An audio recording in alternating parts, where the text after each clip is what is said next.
Ya, betul, modul 4. Ya. Modul 4, judulnya kebijakan pemerintah dalam bidang ekonomi. Oke, ya. Oke, kita lihat. Nah, dalam ilmu ekonomi itu dibagi dua. Satu ekonomi mikro dan satu ekonomi makro. Nah, mikro, makro. Pernah dengar? Apa sih bedanya kurang lebih nih sebelum penjabaran ini ya? Mikro, makro. Nah, satu bedanya I sama A, kasih dulu. Yeah. Oke, nah selain itu apa? Itu yang paling mudah, betul. Terus kok kepikirannya kalau mikro, makro gitu. Mikro itu apa? Kan misalnya kayak ada industri skala mikro.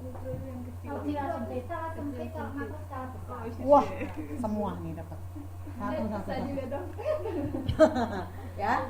Nah, ini kalau dibilang, betul. Mikro ini adalah ilmu ekonomi yang membahas kegiatan ekonomi dalam ruang lingkup kecil atau sempit. Nah, kalau makro, ilmu yang membahas kegiatan ekonomi lebih besar, menyeluruh, menganalisis seluruh kegiatan perekonomian. Seringkali disebut ekonomi agregat. Pernah dengar ya, sering ya di berita-berita agregat. Apa sih agregat? Gitu ya, secara menyeluruh, secara luas. Nah, jadi kalau kita ngomongin makro, biasanya urusan-urusan pemerintah yang besar-besar gitu ya. Nah, gitu ya. Nah, terus kita lihat nih ruang lingkupnya. Atau misalnya, skupnya itu seperti apa sih yang dimaksud dengan mikro? Nah, mikro ini adalah interaksi di pasar barang. Ya, jual beli barang, transaksi. Disebut di sini ada equilibrium price. Equilibrium masih ingat nggak tuh? Tadi apa nih equilibrium?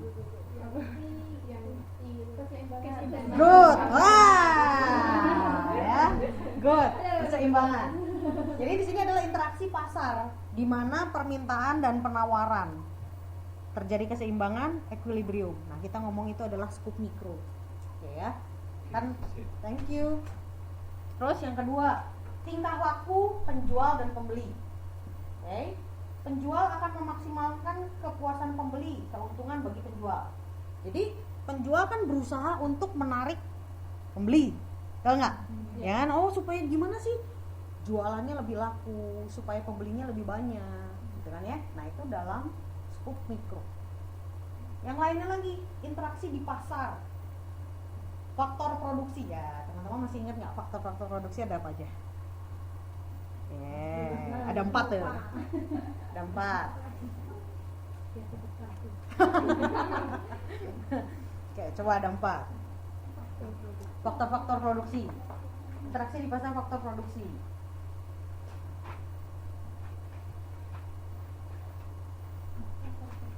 Marginal itu ya? No.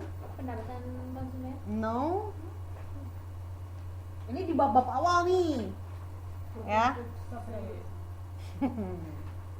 Sumber daya alam, tenaga kerja, modal. Iya, oke deh. Ya.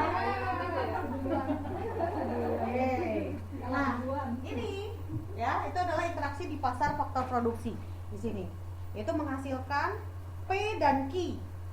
Price and quantity. Faktor produksi yang dibutuhkan dalam proses produksi. Nah, ini juga dalam skop mikro. Oke.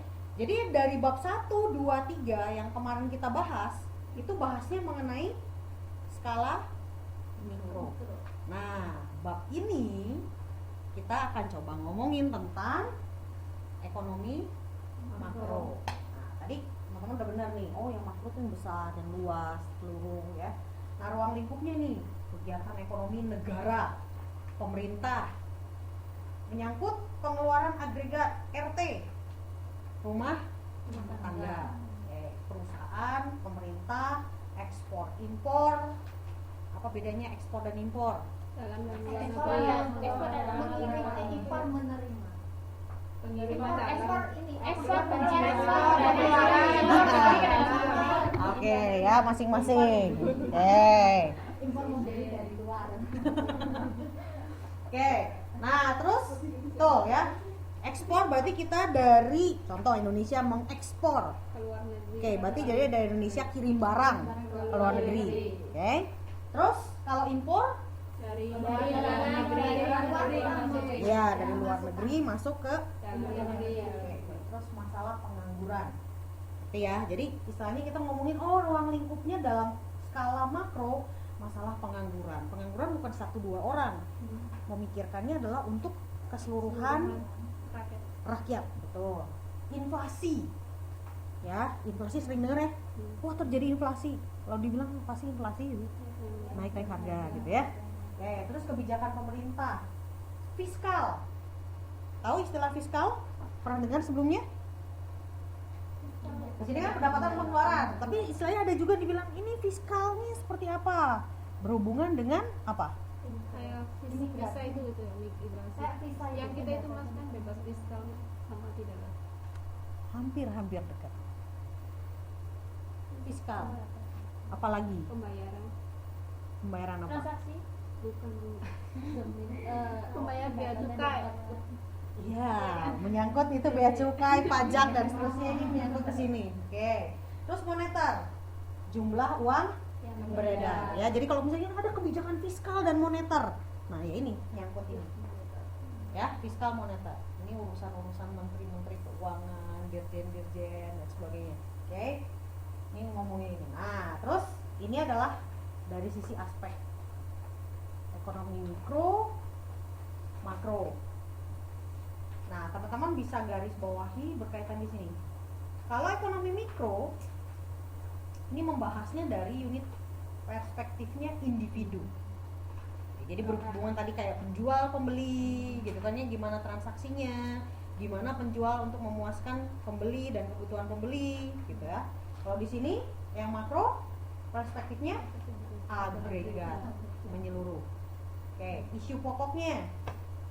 Nah, di sini adalah kegiatan manusia dalam memenuhi kebutuhan yang tidak terbatas, dengan benda atau alat pemuas kebutuhan yang terbatas. Ya, kalau saya bisa katakan di sini adalah keinginan lebih arahnya, ya, keinginan yang tidak terbatas. Oke, keinginan itu kan banyak kan. Saya pengen ini, pengen itu, pengen ini. Jadi ada lagu Doraemon tuh kan, aku ingin begini, aku ingin begitu. Itu kan makanya dibilang ingin. Bukan butuh, belum tentu butuh sih. Ya, gitu ya, keinginan gitu kan. Tidak terbatas, pengen apa. Tapi kalau di sini makro, ini berkaitan dengan perekonomian negara, kebijakan pemerintah, gimana menyelesaikan masalah-masalah ekonomi. Oke. Terus ruang lingkupnya, permintaan untuk mikro ya, permintaan, penawaran, harga dan seterusnya.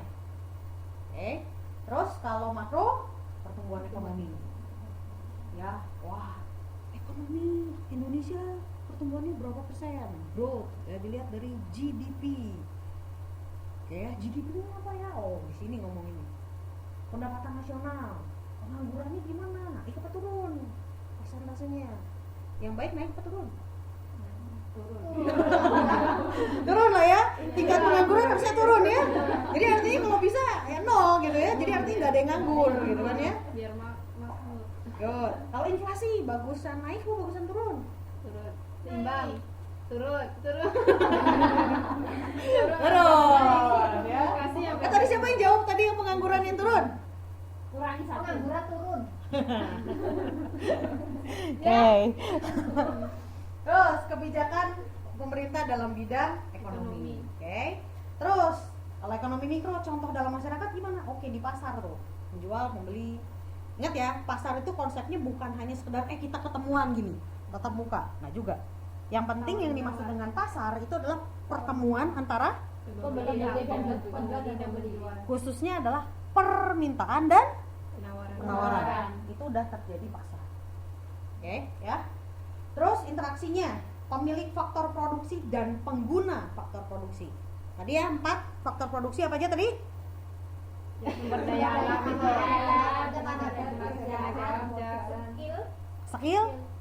skill, bukan skill ya, skill. Tuh lagi modal. Good. Ya. Terus ekonomi makro, contoh dalam masyarakatnya ada pengangguran, kemiskinan, kesenjangan, inflasi itu yang harus dituntaskan, dibasmi. Sampai sini ada pertanyaan? Bisa lanjut? Lanjut ya. Oke, nah kita lihat catatan BPS. Apa tuh BPS? Ada yang tahu nggak? BPS.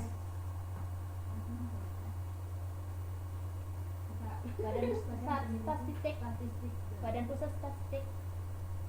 Oke, good ya. Nah, jadi ini memang di Indonesia ada bagian ini dia untuk melihat gimana sih kondisi di Indonesia gitu, dan dia melakukan penelitian. Tahun 2005, tahun 2006 jumlahnya seperti ini. Tahun 2005 15,97%, 2006 17,79%, 75%. Untuk Maret 2013 jumlah penduduk miskin di Indonesia mencapai 28,07 juta orang, 11,37%. Naik atau turun dari tahun-tahun sebelumnya? Naik. Dari 15, 17. Terus kalau 2013 jadi 11%. Turun apa naik? Turun. Lebih bagus apa lebih buruk? Lebih baik. Bagus. Miskin itu katanya. Ini kan jumlah penduduk miskin. Kalau makin turun makin bagus makin jelek. Lu? Orang miskinnya Makin bagus lah. miskinnya kan sedikit kan. Iya, jadi seharusnya oke, silakan masuk. Jangan masuk. Oh, silakan gabung. Ya. Oke, jadi kalau dari sisi persentasenya, kalau lihat dari statistik, kondisi di Indonesia lebih bagus lebih buruk? Lebih bagus.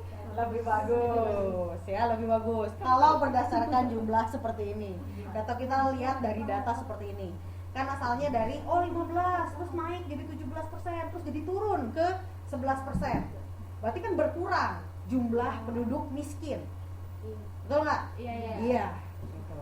Oke, kondisinya kalau melihat data seperti ini kondisinya lebih bagus. Oke, terus yang dimaksud dengan apa sih kalau dibilang miskin? Nah, kategorinya dikatakan miskin itu seperti apa gitu ya? Nah, di sini ini berdasarkan ketentuan dari yang BPS itu. Dibilang kalau di bawah garis kemiskinan itu kalau batas pengeluaran untuk memenuhi kebutuhan dasarnya adalah 2100 kalori per hari. Nah, caranya itu gimana? 2100 kalori per hari. Nah, Kita makan berapa kalori? nah teman-teman makan kurang lebih berapa kalori sehari? 1200 kalau itu mau diet ya. Kalau belum sarapan berarti masih belum ada kalori, cuma minum air putih berarti 0 kalori itu. Kalorinya tadi malam. Nah, kalau kemarin tuh makan pagi-pagi misalnya makan roti. Nah, makan roti itu berapa kalori? Nah, ini teman-teman gampang nih kalau di Taiwan. Rata-rata jelas ya. Nah, nanti boleh coba hitung. Dalam kondisi normal ya, jangan diet ya. Kalau diet kan mengurangi kalori kan. Nah, ini kondisinya lagi normal. Kalau ini kenapa 2100? Ini biasanya untuk yang untuk pria biasanya 2000 2500. Kalau perempuan biasanya 1500 sampai 2000 lah. Gitu ya. Nah, ini tergantung porsinya. Ya, jadi kalau roti misalnya sekitar 300. Minum cipai, wah kalau cipai tinggi banget tuh ya. Cipai itu udah hampir 1000 lebih ya. Nah, jadi kalau udah bisa sehari bisa makan cipai 2 kali, berarti sudah di atas. Jadi udah nggak miskin itu. Makannya cuma ikuai omega. Kalau ikuai berapa tuh? Berapa kalori tuh? Paling dari 100. Nah, 101 ikuai. Berarti paling berarti 500. Nah, Banyakin makan nasi. nasi satu mangkok. Kalau masa 1 butir. Kalau di sini, Mbak ya. Oke. Kalorinya mungkin 0,0. Oke ya. Ya, oke boleh. Ya. Oke, nih. Kalau belakangnya belum ada. Oke. Tulis nama supaya kita bisa saling kenal gitu ya. Saya juga bisa lihat namanya. Oke ya, jelas ya. Nah, terus gimana nih ada kebijakan pemerintah anti kemiskinan? Tadi yang dibilang mau basmi. Mau basmi gitu ya. Hama ya. Duh, kasihan amat. Nah, di sini dibilang gimana cara meningkatkan atau menumbuhkan ekonomi yang luas dan padat. sorry ya, harusnya pertumbuhan ekonomi yang luas, terus padat karya. Pernah dengar